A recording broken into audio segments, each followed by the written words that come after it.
How on earth do you expect the Palestinians to be able to rebuild this? With what means? With what money? That would be a good question if you were actually asking in good faith, but you aren't. You're just saying, oh my gosh, look, Gaza's destroyed. How could they ever recover? But to answer you very quickly and shortly, if a governing authority survives a war, or if they return to power after the war, then the legal responsibility to rebuild the place is on them. Now, who is the governing authority of Gaza? Oh, that's right, Hamas. And you ask, where are they going to get the money? Well, maybe you should start by redirecting some of that money that has been funneled directly to the leaders of Hamas who live in Qatar, who are worth, what, $12 billion?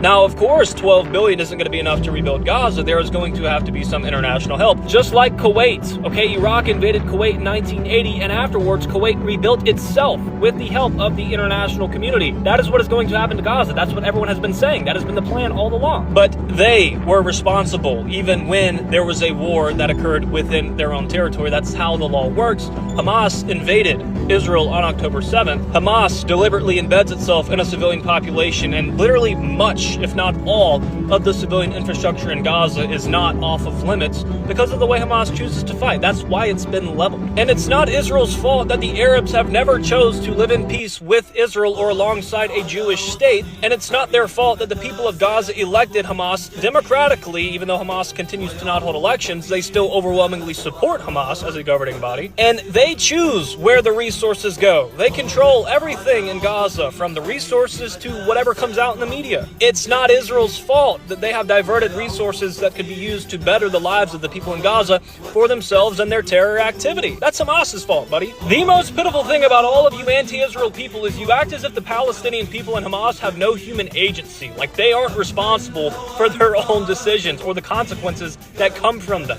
This was never about the hostages. It was never about Hamas. This was about leveling Gaza so that corrupt politicians, corrupt corporations, and Israel could go in there and build something atop the bones of the dead Palestinians. Yeah, then why did it take all of that to get the hostages back? Oh, that's right, because Hamas kept fighting even through that destruction. That's what it took to get them to come to the table, dude. And actually, I don't even think it was that. It was Qatar pressuring them because they continue to fight even now after they've agreed to a peace agreement. What are you talking about? And regarding the peace agreement that they signed, it said they're not going to remain in power. And you know what they said? Nah, we are. And if you speak out against us and you're a Palestinian, we're going to take you out and put you on the street and put a blindfold across your eyes and shoot you in the back of the head. And no one is buying land. He accused Trump and Jared Kushner of buying land. That's illegal. You can't do that. And no, they have not done that. People tend to forget history and the fact that it takes a lot of devastation to bring radical groups and societies to surrender, like Germany and Japan in World War II.